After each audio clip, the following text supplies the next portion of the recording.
రొయ్యల ఫ్రై ఎలా చేసుకోవాలో ఈరోజు చూపిస్తాను. ఓన్లీ టైం 20 మినిట్స్ అంటే 20 మినిట్స్ పడుతుంది. అంతే ఇంకెక్కువ టైం కూడా పట్టదు ఈ రొయ్యల ఫ్రైకి. ఈ రెసిపీ వచ్చేసరికి నేను అమ్మ చేతి వంటలు చూసి ట్రై చేశాను. ఇది రియల్లీ పిల్లలకైతే చాలా ఇష్టంగా తింటారు. సో, ఆయిల్ కూడా అంత ఎక్కువ ఏం పట్టదనమాట.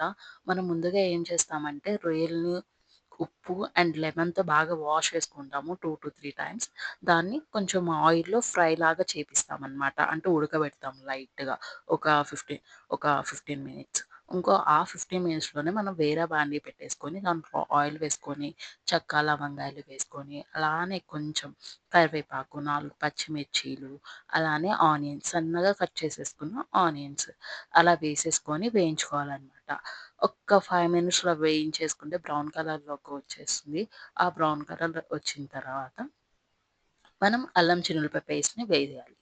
అది పచ్చివాసన పోయేంత వరకు వేయించుకొని, ఇలా ఒక 2-3 మినిట్స్ ఉంచిన తర్వాత ఉప్పు, కారం, దెన్ కొంచెం ధనియాల పొడి వేసేసుకోవాలి. వేసేసుకొని ఫ్రై చేసేసుకున్న తర్వాత ఒక 3 మినిట్స్ కారం అదంతా పట్టేంత వరకు ఉంచేసుకొని, లైట్‌గా మిరియాల పొడి అలా వేసేసుకున్న తర్వాత కొంచెం మనం వేయించుకున్న రొయ్యలని దీంట్లోకి షిఫ్ట్ చేసేసుకోవాలి. అంతే. ఎంతో సింపుల్‌గా అయిపోతుంది. ఆ రొయ్యల ఫ్రైకి ఆ కారం అదంతా పట్టేంత వరకు మనం మిక్స్ చేస్తా ఉండాలి. మిక్స్ చేస్తా అలా ఒక 3-4 మినిట్స్ అలా మిక్స్ చేస్తా ఉన్నామనుకో, లాస్ట్‌లో కొంచెం గార్నిష్‌కి కొత్తిమీర జల్లుకొని వేడి వేడి అన్నంలో అండ్ రొయ్యల ఫ్రై వేసుకొని తింటే ఉంటుంది. సామిరంగా అన్నట్టు ఉంటుంది.